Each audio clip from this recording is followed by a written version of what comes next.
Con la segunda conferencia del día de hoy, que va a estar a cargo de la maestra en ciencias María Victoria Chávez Hernández, y nos va a hablar de un método lagrangiano aumentado para estimar matrices originales.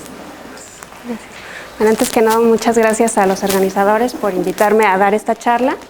El contenido de mi plática es el siguiente. Primero voy a introducirlos al tema para ver qué es una matriz origen-destino, de dónde salen y su importancia. Después vamos a meternos a la parte matemática, que es la estimación de demanda, y luego vamos a ver ahí algunos resultados.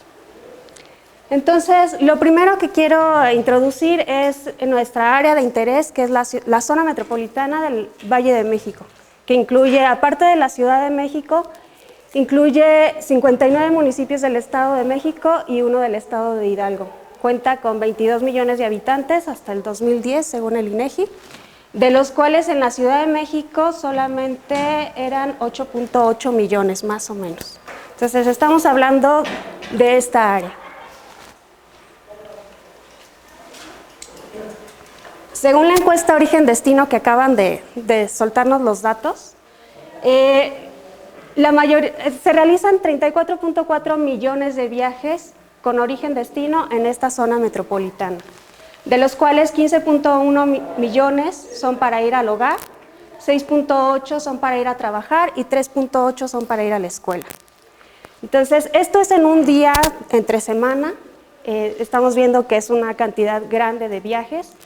Entonces, a nosotros nos interesan las horas pico. Las horas pico, por ejemplo, de la mañana, donde nosotros tenemos que ir a trabajar, tenemos que ir a la escuela y los viajes se hacen sí o sí.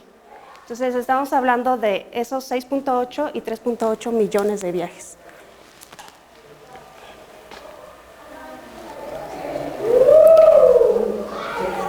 Ahora, ¿quién saca toda esta información y para qué nos sirve? Bueno, esto le sirve al planificador, que su trabajo consiste más o menos en lo siguiente. Tenemos una área de estudio, que en este caso la zona metropolitana del Valle de México. Aquí acoté solo a la Ciudad de México. Ahí tenemos todas nuestras líneas de tránsito y demás. Entonces, el planificador, ¿qué tiene que hacer?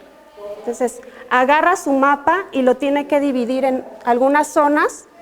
En este caso tengo aquí un ejemplo chiquito del centro de la Ciudad de México. Entonces, aquí tengo dividido en 1, 2, 3 zonas. Por cada zona metemos un nodo al que le vamos a llamar centroide. Este centroide nos va a representar la demanda que se genera o que llega en esas zonas. Los ingenieros en transporte les llaman zonas agregadas de tránsito. Entonces, una vez que ya tenemos definido dónde vamos a poner los centroides y todo, queremos conectar esos centroides a las calles. En nuestro caso, como nosotros nos referimos a transporte público, pues los conectamos de una vez a las paradas de los camiones o del metro.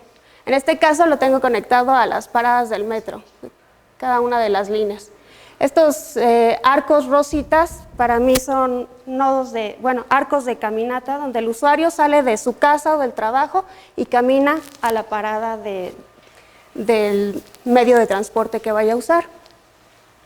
Aquí tenemos las líneas de tránsito y, por ejemplo, creo que este es eje central. Nosotros tenemos ahí que pasa la línea verde del metro, la línea 8, y ahí vamos a tener, nosotros matemáticamente lo vamos a representar cada sentido de la línea con un arco.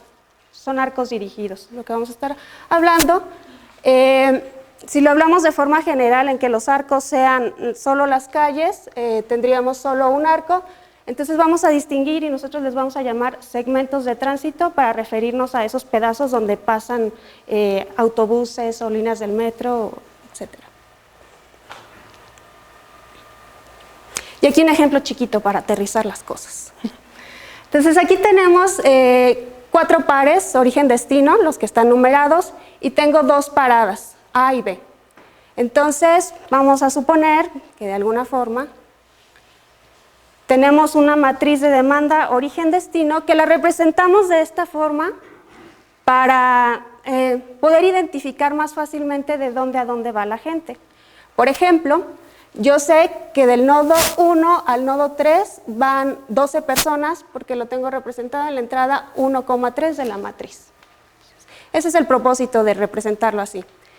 Además, estamos pensando que los viajes, por ejemplo, a la tienda de la esquina, pues no cuentan.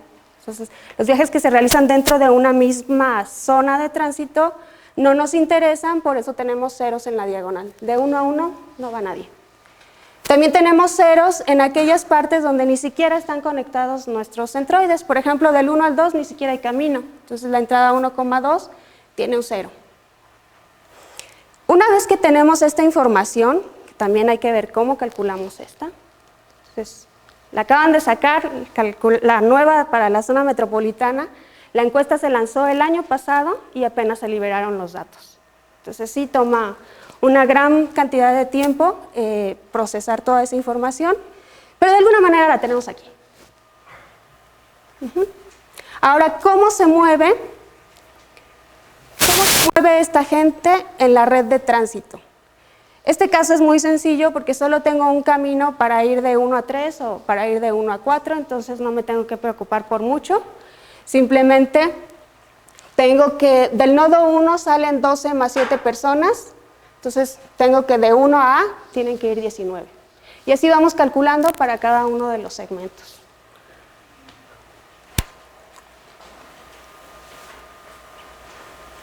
Entonces, ya que la persona encargada de planificar tiene esta información y calcula cómo se mueve la gente en la red de transporte, entonces dice, ok, supongamos que ya estamos 2019 y queremos hacer nuevamente un estudio de cómo se mueve la gente en la zona metropolitana del Valle de México. Entonces, lanzar una nueva encuesta, pues la tendríamos que lanzar desde ya para empezar a procesar toda la información.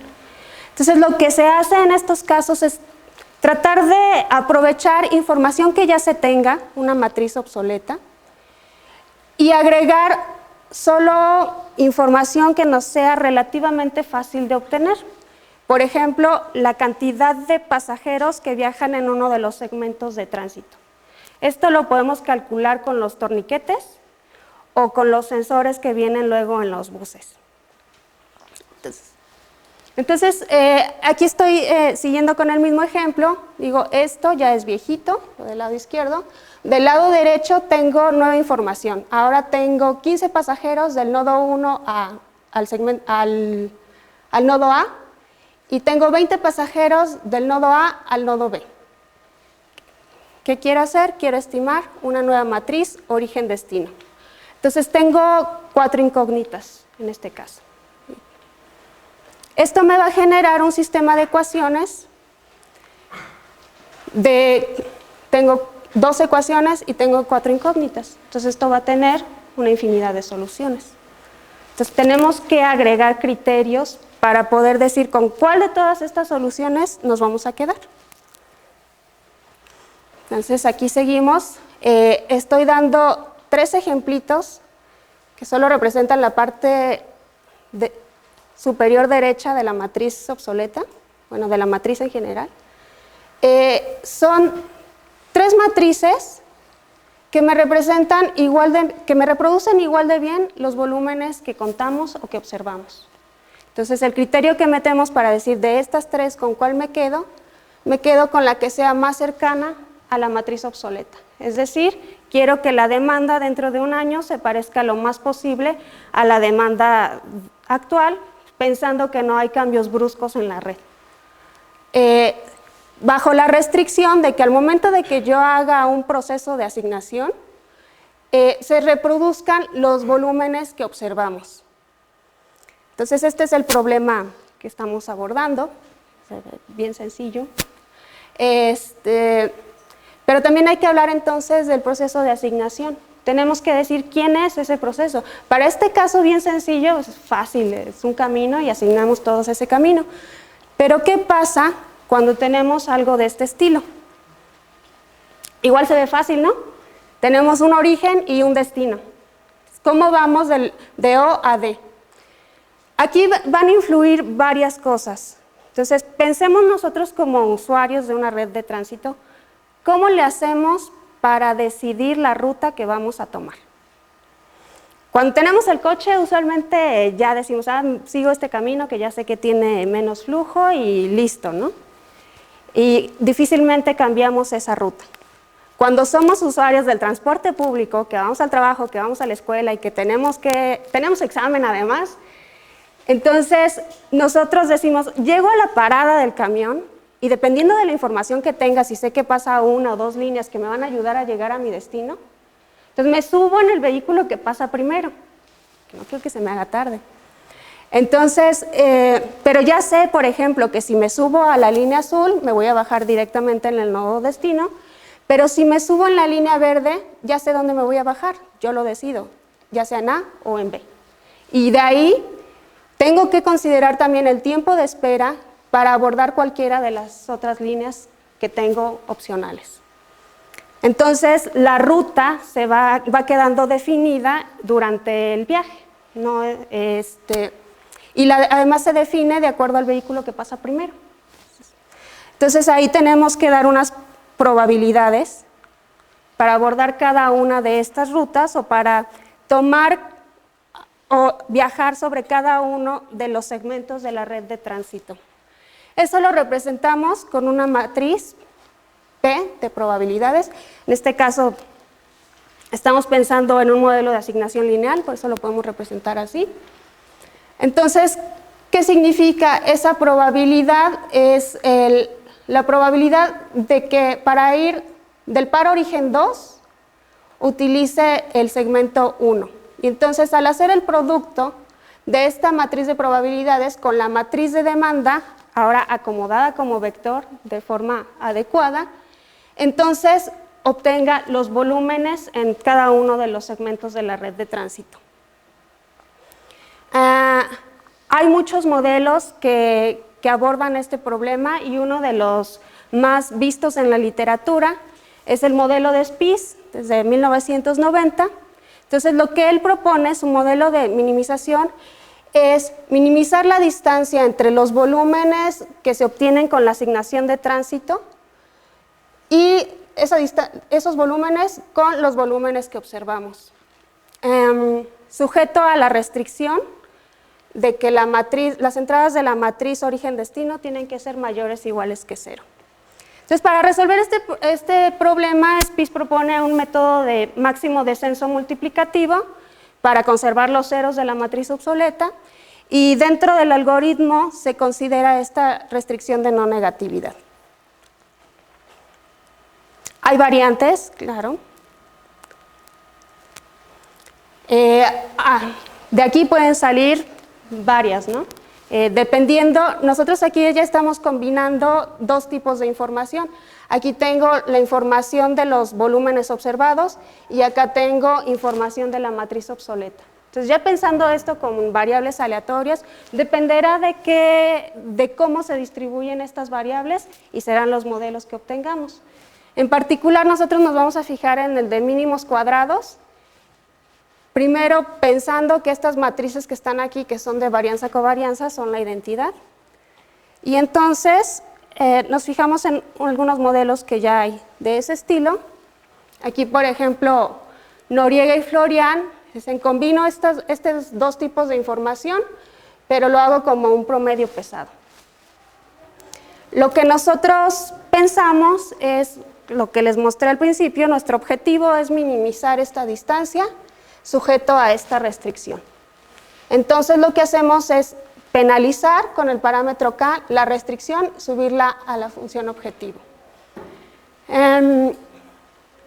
Estos dos modelos son equivalentes con k igual a alfa entre 1 menos alfa o alfa igual a k entre k más 1, que además también son equivalentes con el modelo de Spies cuando k es igual a infinito o tiene infinito, y cuando alfa es igual a 1.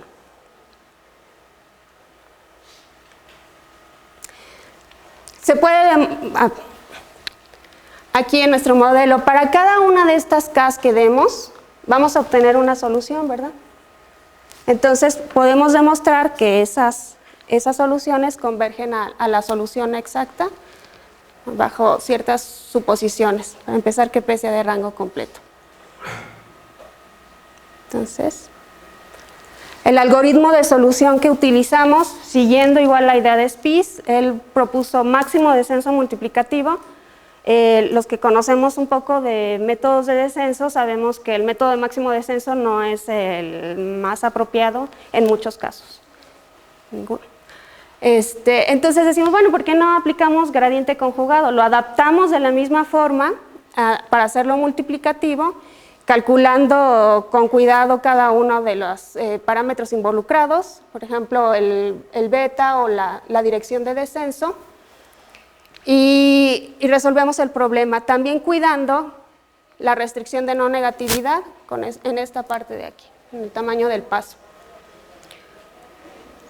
Entonces, nosotros aplicamos este método para 2 redes que tenemos de estudio, se los muestro en los resultados, pero además pensamos, ¿cuál es la finalidad de un método multiplicativo? Es conservar los ceros que estaban en la matriz obsoleta, los queremos conservar.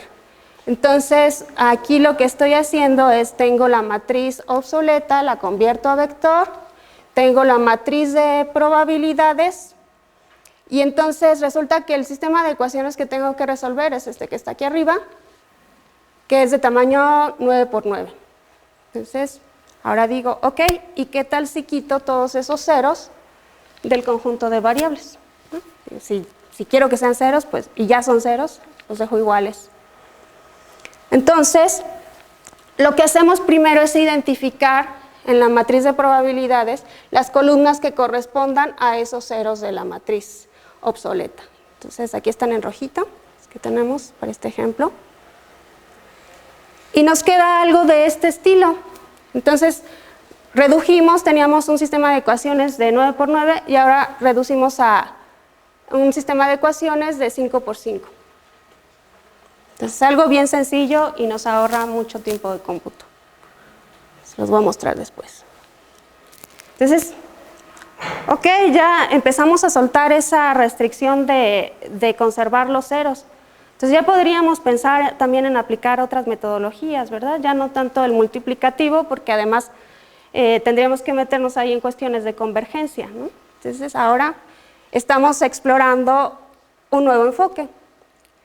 Otra vez, nuestro problema consiste en minimizar la distancia entre la matriz obsoleta y la matriz estimada, sujeta a la restricción de que los volúmenes que se obtienen con la asignación se parezcan a los volúmenes observados. Y ahora estoy tratando la restricción de no negatividad de manera explícita. Para lo cual vamos a meter una variable de holgura, es un vector realmente, y convertimos la restricción de desigualdad en una restricción de igualdad de esta forma, donde ese circulito con una cruz es el producto de Hadamard de vectores, que quiere decir multiplico 2 vectores entrada por entrada y me resulta otro vector. Entonces, ya que tengo una restricción de igualdad, entonces digo, tengo un problema de minimización, sujeto a una restricción de igualdad, le meto el método de multiplicadores de Lagrange. Aquí está mi multiplicador. Pero además convexificamos un poco más este lagrangiano, metiendo nuevamente la restricción de no negatividad penalizada nuevamente, donde este ρ puede ser ya pequeño. Esto para forzar un poco más la restricción de no negatividad.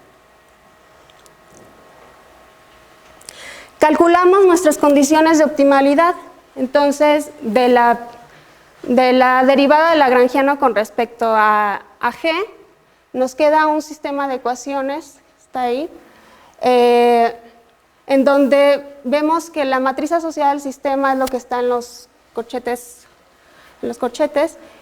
y la dificultad para resolver ese sistema va a depender del número de condición de esa matriz, el cual va a depender de la relación que se tenga de K entre 1 más ρ. Entonces, nada más con eso hay que tener cuidado.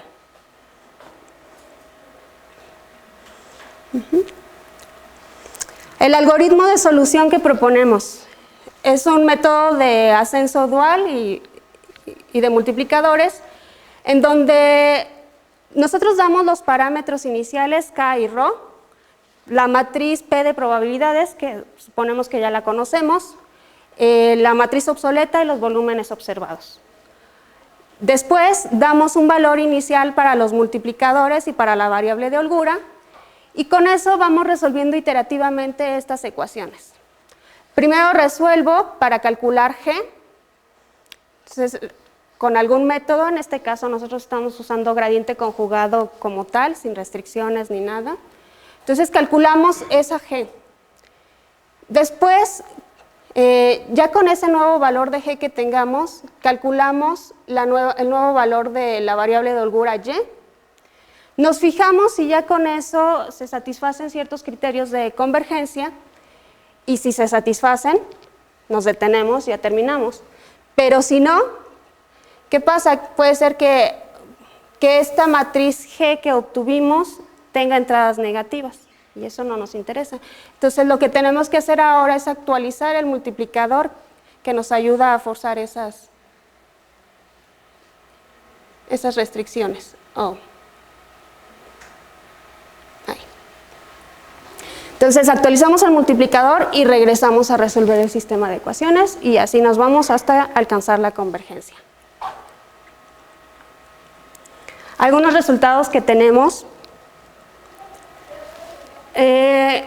Hemos estado trabajando con dos redes, la red de Winnipeg y la de la zona metropolitana del Valle de México. Esto porque en un principio empezamos a trabajar con un software donde ya venía cargada en la base de datos esta red, entonces aprovechamos y la jalamos. Y bueno, esta que nos la proporcionaron las personas de planeación estratégica del metro, pero eso fue en el 2012, entonces esta red ya está también un tanto obsoleta. Ya le hacen falta redes de nuevas líneas, por ejemplo, del Metrobús que han sacado ahora, y ahí no están incluidas, ni siquiera está incluida la línea dorada. Pero son nuestros dos casos de estudio. Si se fijan, la red de la Ciudad de México, aquí de hecho ni se alcanza a observar nada, le hacemos un zoom y apenas como que alcanzamos a ver algo. Los segmentos en verde aquí y en rojo acá nos representan los segmentos donde tomamos observaciones. Esto con datos sintéticos. Nosotros dijimos, aquí queremos las observaciones, hicimos una asignación y calculamos esos volúmenes. ¿Qué características tienen? Bueno, la red de Winnipeg tiene 154 centroides, que eran las zonas agregadas de tránsito que les mostré al principio. La del Valle de México tiene 1705. Entonces, ¿cuál es nuestra cantidad de variables a estimar? Bueno, para la red de Winnipeg tenemos 23.716 y para la Ciudad de México, para el área metropolitana tenemos 2.9 millones de variables. Pero ahí acuérdense que le podemos quitar los ceros.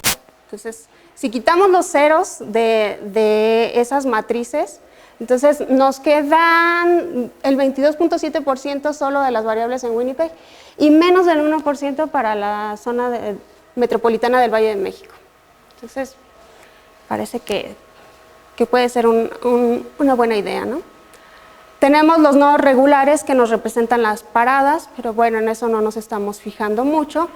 Los arcos, que acuérdense son las calles, los modos de transporte, que puede ser los autobuses, los microbuses, el metro, el tren ligero, etc. Los tipos de vehículos, también las líneas de tránsito para la Ciudad de México, para la zona metropolitana del Valle de México tenemos 845. Y aquí lo interesante son los segmentos dirigidos, son los segmentos donde tenemos líneas de tránsito. De estos segmentos tomamos el 3.1% en cada una de las redes para poner los conteos.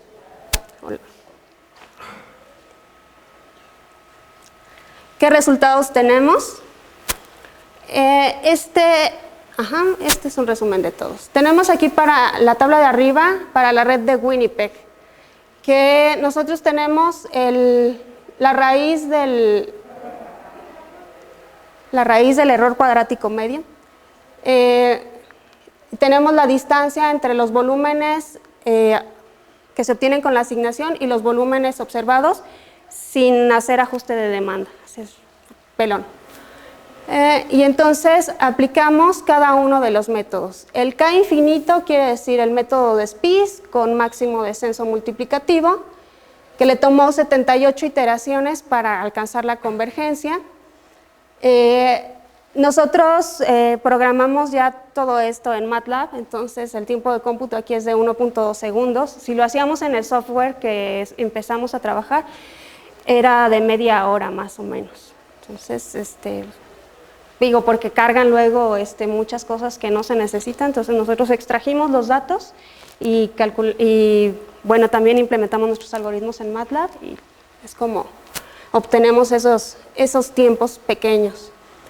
El error cuadrático medio se reduce a 0.17, teníamos 28.79, se reduce a 0.17. La distancia entre los volúmenes observados y los asignados se reduce a 1.9.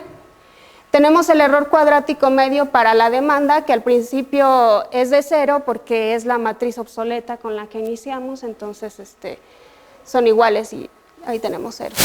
Entonces es de esperarse que conforme van avanzando las iteraciones se vaya alejando un poco esa nueva matriz de la matriz obsoleta, pero hay que cuidar que no sea mucho. Eso para máximo descenso. Después nosotros aplicamos gradiente conjugado multiplicativo. Gradiente conjugado hizo 21 iteraciones comparado con 78, es una ganancia considerable, 0.3 segundos, que es una cuarta parte del tiempo de cómputo, y se reduce también más el error cuadrático medio y la distancia entre los volúmenes. Entonces parece que algo estamos haciendo bien. Después aplicamos el mismo gradiente conjugado multiplicativo, pero con la reducción del problema. ¿Se acuerdan? Quitando los ceros. Y entonces las iteraciones son las mismas, se reduce una tercera parte más el tiempo de cómputo y lo demás se conserva. Entonces, sí funcionó. Después aplicamos el método de ascenso dual. Y entonces aquí acuérdense, es un método multiplicativo donde adentro hay que resolver un sistema de ecuaciones que resolvimos con gradiente conjugado. Entonces ese 6 por 28.3 son 6 iteraciones para ascenso dual y en promedio 28.3 para gradiente conjugado. El tiempo de cómputo aquí creció un poco, porque aquí ya no estoy forzando la no negatividad, estoy considerando todas las variables. El error cuadrático medio, igual para los volúmenes, no se ajustó tan bien, pero en la demanda sí tuvimos ganancia, ya no se alejó tanto. Teníamos distancias de 50.9 y bajó a 19.2, es decir, la nueva matriz ya está cercana a la matriz obsoleta. Después lo aplicamos también con la reducción del problema, se reduce el tiempo de cómputo y se reduce también la distancia de los volúmenes y crece un poquito la distancia de las matrices. Para la red de la Ciudad de México tenemos un comportamiento muy similar. Igual los tiempos de cómputo los vamos disminuyendo, el más chico lo obtuvimos aquí en 1.6 para ascenso dual, con el problema reducido. Entonces, hasta ahorita nuestros algoritmos los hemos podido aplicar a una red de gran tamaño y funciona, parece que bien. Aquí les muestro una gráfica de la dispersión entre los volúmenes observados y los volúmenes que se obtienen con la asignación, tanto con el método de SPIS como ascenso dual. Entonces vemos que los volúmenes se nos ajustan muy bien, ¿no? Entonces sí se reproducen en el eje X, cada puntito de aquí tenemos el volumen observado y en el eje Y tenemos el volumen asignado. El hecho de que estos puntitos se peguen a la identidad quiere decir que sí les estamos pegando, que es algo bueno. Para la demanda es aquí donde tenemos un gran avance, porque entonces, esto es para Winnipeg. Tenemos aquí que para la demanda, el método de SPIS sí se aleja un poco de la demanda obsoleta, está bien, pero aquí sí se pega más a esa demanda. Entonces aquí vemos holográficamente eso que teníamos en números, lo vemos en estas grafiquitas. Entonces, si la restricción es, o el objetivo es, que la nueva matriz sea lo más parecida posible a la demanda obsoleta, pues entonces nos quedaríamos con ¿verdad? Y nos reproducen igual de bien los volúmenes. Entonces, para la Ciudad de México ocurre lo mismo, los volúmenes los reproducimos bastante bien con ambos métodos. También para el método de SPIS tenemos una dispersión mayor que para el método de ascenso dual con multiplicadores.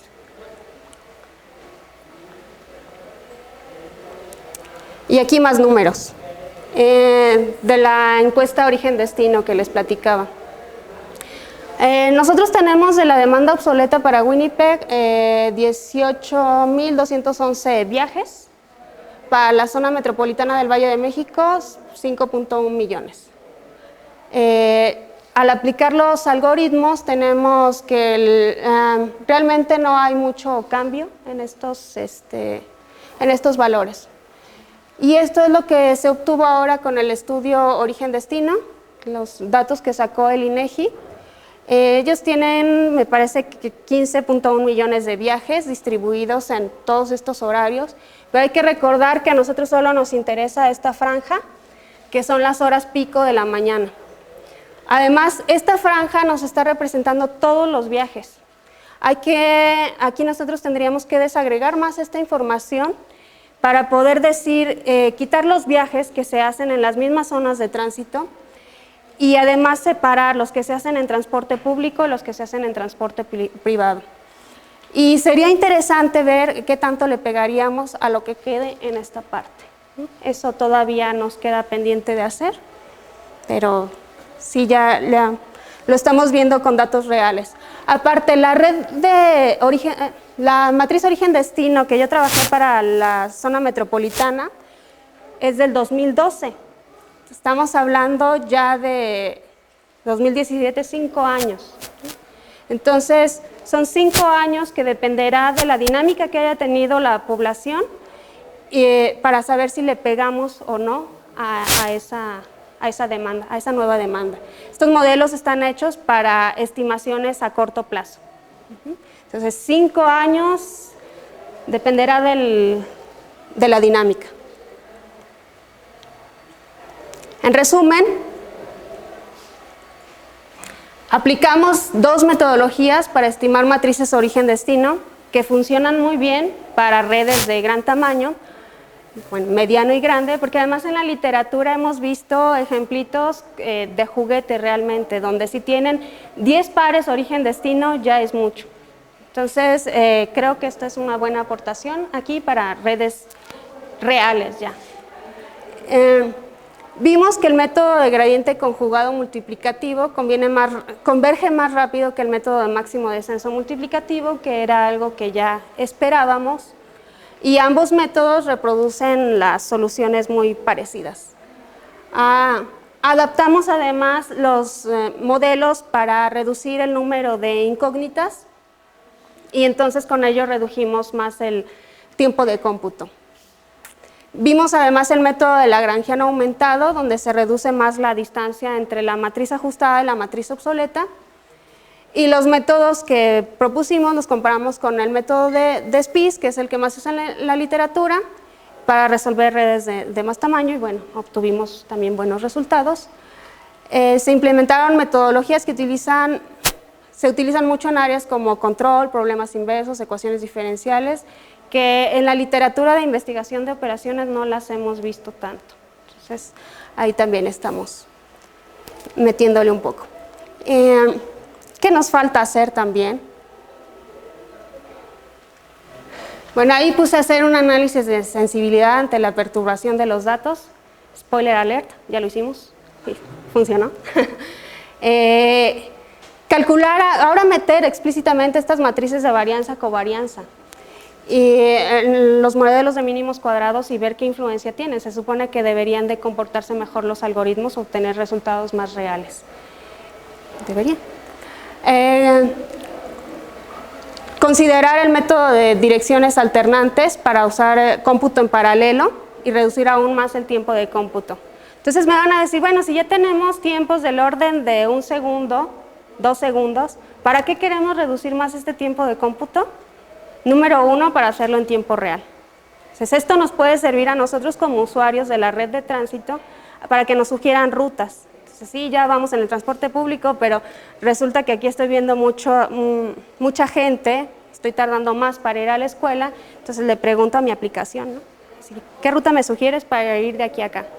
Y entonces sería calcular esta demanda en tiempo real, hacer la asignación en tiempo real y bueno, darnos resultado. Pero además se puede hacer para utilizar otras técnicas que nos permitan hacerlo todo esto más dinámico, como los métodos bayesianos de inversión estadística. Entonces, todavía hay bastante por hacer. Nosotros todavía no nos metemos en esa parte, nos gustaría mucho hacerlo, pero ya quedará para después. Y bueno, ya un poquito de la bibliografía, ¿les interesa un poquito? En el número 1 está el estado del arte hasta el 2011, de estimación de matrices origen-destino. En el número 2 está Caseta, donde nos mete todos estos métodos que les platiqué estadísticos de máxima verosimilitud, inferencia bayesiana y mínimos cuadrados, nos demuestra que son equivalentes bajo ciertas suposiciones. Aquí tenemos ya un par de trabajos publicados, donde bueno, publicamos para la red de Winnipeg y para la red de la Ciudad de México. El modelo de Noriega-Florian, que era ese modelo pesado, ese promedio pesado, y el método de Spies, por supuesto, y el método que estamos usando para la asignación, que es el método de estrategias óptimas de Spies y Florian. Entonces, bueno, por mi parte es todo. Gracias.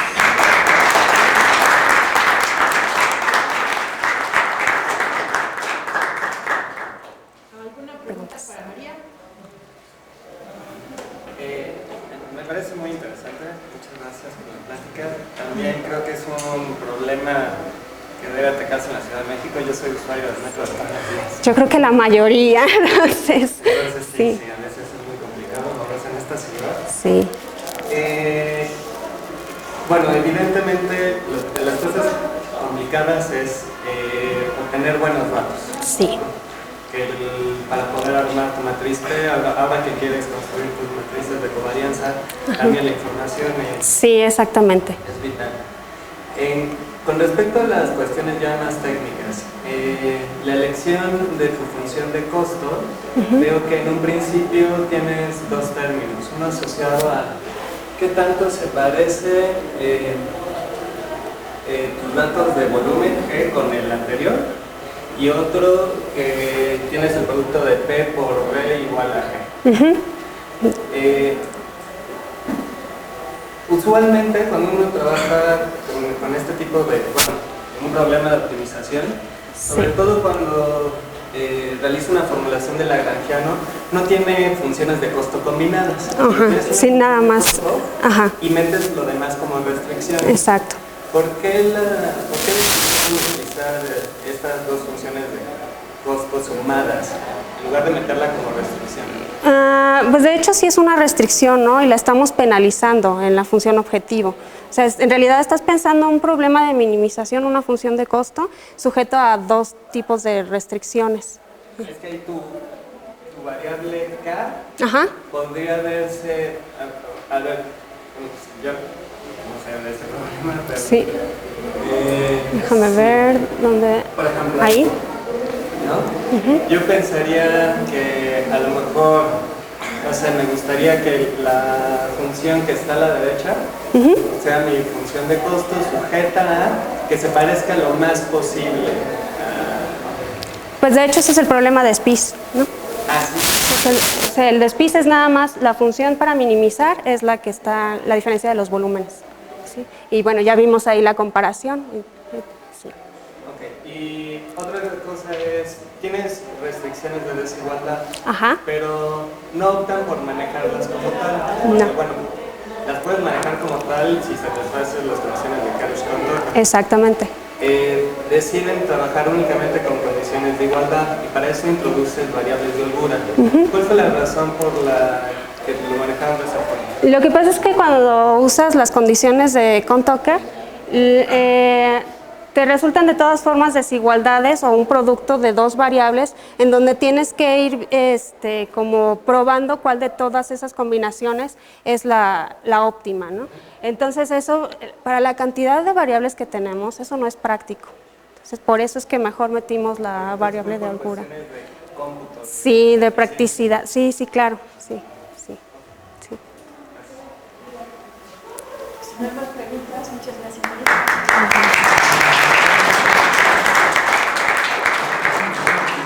Muchas gracias. Muchas gracias.